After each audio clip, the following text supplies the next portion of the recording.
Andrew, this month we're talking about burnout, which is such a serious issue for ministry staff in general, because they're pouring their lives into preparation to other people, but also church planners, because they have to be across so many different things, and maybe we've got fewer people around them to check on them. If you were going to say something in your experience, what would you say to a church planner about burnout? Yeah, it's a big issue. It's an important issue, absolutely. And as you say quite rightly, to identify it in the context of church planning is important too. And the church planning issue and burnout isn't simply related to you being across many areas. It's largely because you're doing new things. My sense is that a church plant is more stressful in part because everything I do we've never done before. And so it's trying new things, stretching into new ground, new territories, which brings a risk. And I might be doing the same thing, but because it's a new thing in this context, it's very stressful and tiring. So a couple of things. I think one of the important things is to learn to understand yourself. You can go and pick 10 tips on how to avoid burnout, but I think one of the key things is learning to read yourself, learning to understand yourself. And one of the things about ourselves, which is across the board for all of us that we need to appreciate, is that there are three kinds of areas where burnout occurs. It occurs in our physical life, our emotional life, and our spiritual life. And they're the three aspects that, are kind of batteries that can run down. And each of them are different. Each of them have different needs, those areas, physical, emotional, spiritual. Each of them can get fueled up again in different ways. And each of them relates to each other and interconnected. And understanding that about yourself is very important for working out how to deal with what I'm feeling, what's going on for me. So, for instance, it's interesting, Mondays are typically for preachers, and Spurgeon was famous for this, a day of depression. I feel emotionally just really down, and it's because, and sometimes with that I can feel a spiritual depression. And it's because largely I've spent all weekend pouring out, and there's a whole adrenaline performance thing, that I've come off that adrenaline, and it's just a physiological thing that hits me on Mondays. I resolved many years ago never to make decisions on a Monday. Never make decisions on a Monday, because you see things so negatively in such a glass half empty way, you'll always over. Anyway, it's been a helpful piece of advice I've lived with for many years. But knowing that about yourself, understanding that about myself, means that when I come to Monday, I don't become depressed about being depressed. I understand, and so I can make sense of it better. Having proper expectations, and I'll go through some things to do with each of those areas in a second, but having proper expectations. I will get tired and stressed. That's normal. Don't then be down on myself for being that way. Understand what I'm like and where I'm at. Bringing my wife into the mix is helpful as possibly someone who adds stress, or you would trust reduces stress. But bringing your wife in, because she can really pass you at this level of, she can help you make sense of yourself and what's happening and give you some insight, and ensuring you have good networks. So one of the things with Geneva we do is we provide a coach. Now, that is a wonderful help for burnout, because you've got someone outside of you who feeds into your contexts, and you can debrief with them, and it brings perspective, and that is one great help for avoiding burnout. So they're not just talking about, in coaching, how you're going emotionally, how you're going spiritually, but they've got the insight in planting in order to actually hit some of the nails right on the head. How is this going? How this particular area might be causing you stress? Yeah, but there's also just the intangible. Yeah, absolutely. But there's the intangible of someone knows what's going on in my life, which reduces emotional and physical stress for me, which then means I don't become driven down. It's quite interesting, just that networking. Now, which means we do want to encourage guys we provide that for them, but they need there to have the wherewithal to ensure that when a coach finishes, they're getting those networks for themselves so that they have this outside connection.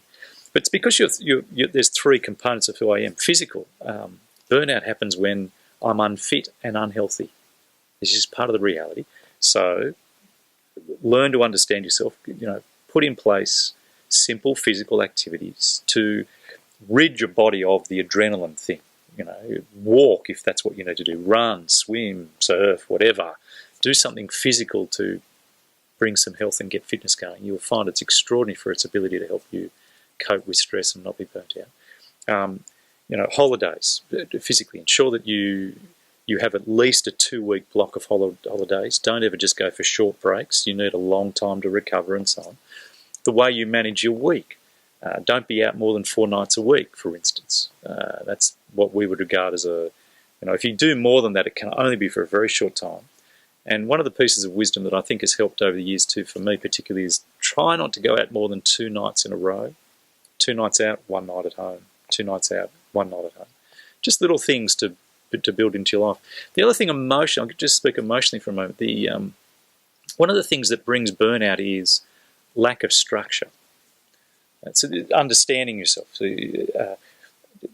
this for me and for many others, if my week, if I never finish tasks and I always finish the day with things hanging over me, my emotional battery drains and then everything else around it drains. I feel bad spiritually, everything goes down.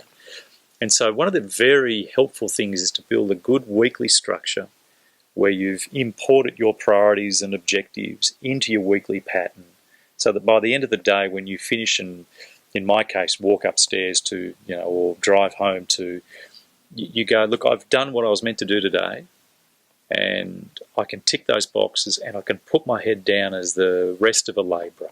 That's sweet. But I guess the corollary to that would be not just to have structure, which gives you that sense of happiness in what you've been able to do, and also, security, that I did what I was supposed to do, but also a reasonable expectation of what you're going to achieve. Because I see plenty of guys with achievement plans, but they've got 30 things they're going to achieve in that day. Yeah. I did read once of a man recently who was in a startup business who, whatever was on his to-do list, he finished in the day, even if it meant no sleep. Now, that's not long-term sustainable, isn't it? But, you've got to creating realistic expectations. And I've noticed as I've coached guys into this kind of pattern of a week, that their health has improved, their emotional spirits improved, and their spiritual lives improved. On the spiritual side of things, the learning to understand myself, what are the things that fuel me spiritually and recharge my spiritual batteries? And you need to learn to understand is it, for some people it's walking with a Bible in hand and memorizing scripture verses. For others, it's the listening to good Christian music. For others, it's time with certain Christian friends. You've learned what is it that stirs you spiritually and recharges your battery spiritually. Now, of course, that recharging spiritually is always predicated on the fact that you're building a foundation day by day, meat and veggies, Bible reading and prayer. So if I've got that pattern regularly of Bible reading and prayer that's laying up the foundation and building muscle fibre spiritually, then what's the thing that just stirs me in addition to that? What's the thing that refreshes me? And that for people is somewhat different depending on who you are. Learning to know yourself in all of this is very important. And being aware that if I run down physically, coming back out of a physical burnout, unhealthy lifestyle, that's a long-term problem. So take great care there. Emotionally, I can be recharged back emotionally pretty quick. Get the right context and situation. Being aware of how I operate. And there's partly, again, why a coach is so helpful, because you've got someone who brings some mature insight into how we work as humans and might be able to help you reflect on yourself and thinking of what's going on. Andrew, I just want to ask one question to finish off. You've mentioned several people who can play a role in basically watching you and helping you achieve these things. You've talked about your wife. You've talked about a coach who might be part of the equation too. You've even talked about close spiritual friends, those people who might be part of the energizing process. I guess they can also reflect back and see how you're going. Yeah. In your experience, how easy is it for a church planter to even then overlook the signs? Yeah, of course. A person who's driven, as many of our planters are, can hear people warn them, but be sometimes so unhealthily attached to a success syndrome that they won't let themselves, because of there's a greater anxiety about failure than there is about personal destructiveness. And so, part of understanding yourself is appreciating, what is driving me in this work? Is it genuinely a love and delight and joy in the sovereign glory of God who is working through me and using me, or is it my reputation?